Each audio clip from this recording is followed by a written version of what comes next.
അള്ളാഹുവിൻ്റെ കാരുണ്യം നേടാൻ നമ്മൾ അള്ളാഹു സുബ്ഹാനഹു വ തആലയോട് ദുആ ഇരക്കണം. അള്ളാഹുവിൻ്റെ കാരുണ്യം അത് നമുക്ക് അള്ളാഹു തടയപ്പെട്ടിട്ടുണ്ടെങ്കിൽ നമ്മൾ തികഞ്ഞ നഷ്ടത്തിലാണ്, നിറഞ്ഞ പരാജയത്തിലാണ്.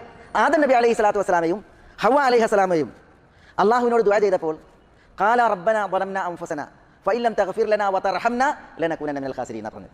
ഹവ്വയും ആദമും അലൈഹിസ്സലാം അള്ളാഹിനോട് ദുആ ചെയ്യുക, പടച്ചോനെ ഞങ്ങൾ ഞങ്ങളോട് തന്നെ അന്യായം ചെയ്തു, നീ ഞങ്ങളോട് പൊറുക്കുകയും നീ കരുണ ഞങ്ങളുടെ മേൽ ചൊരിയുകയും ചെയ്തിട്ടില്ല എങ്കിൽ ഞങ്ങൾ നഷ്ടക്കാരിൽ പെട്ടു പോകുന്നതാണ്. അപ്പോൾ അള്ളാഹുവിൻ്റെ മഗ്ഫിറത്ത് വേണം, അള്ളാഹുവിൻ്റെ മർഹമത്ത് വേണം. മഗ്ഫിറത്ത് എന്ന പാപമോചനം, മർഹമത്ത് എന്ന കാരുണ്യം.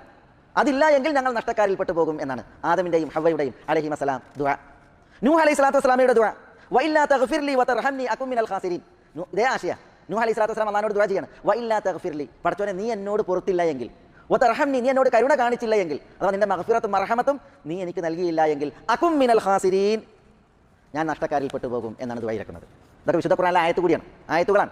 ഇസ്രായേലിയർ ഈ മരുഭൂമിയിൽ അലഞ്ഞ സന്ദർഭത്തിൽ അള്ളാഹുവിനോട് നടത്തിയ ഒരു ദുആയുണ്ട്. അതിൽ ലഇൻ ലം യർഹംനാ റബ്ബുനാ വയഗ്ഫിർ ലനാ ലനകൂനന്ന മിനൽ ഖാസിരീൻ. ഇതേ ആശയ. എന്താ ഇസ്രായേലിയർ പറഞ്ഞത്?